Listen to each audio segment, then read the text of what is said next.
الحمد لله وحده والصلاة والسلام على من لا نبي بعده أما بعد فأعوذ بالله من الشيطان الرجيم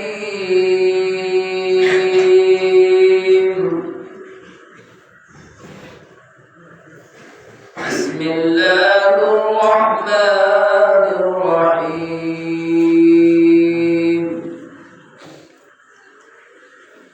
إنا أنزلناه في ليلة القدر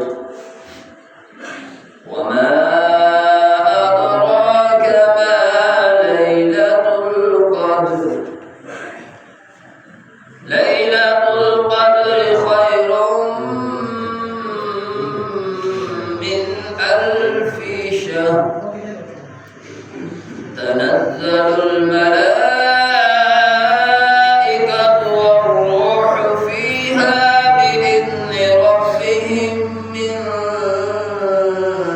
كل أمر سلام هي حتى مطلع الفجر آمنت بالله صدق الله العظيم قال النبي صلى الله عليه وسلم صلوا الأرحام رب اشرح لي صدري ويسر لي أمري واحلل عقدة من لساني يفقهوا قولي رب زدني علما رب زدني علما رب زدني علما سبحانك لا علم لنا إلا ما علمتنا إنك أنت العليم الحكيم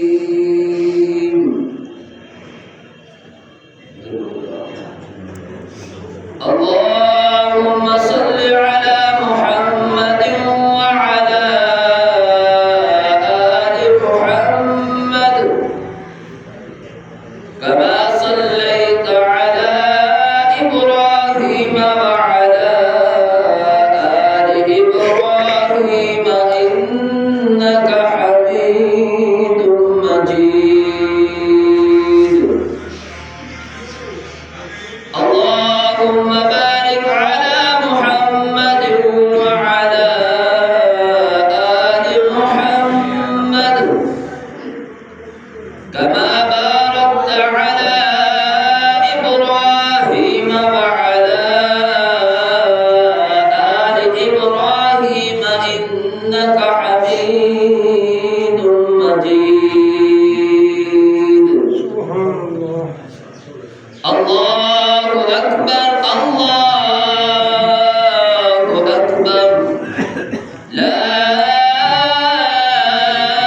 إله إلا الله والله أكبر الله أكبر ولله الحمد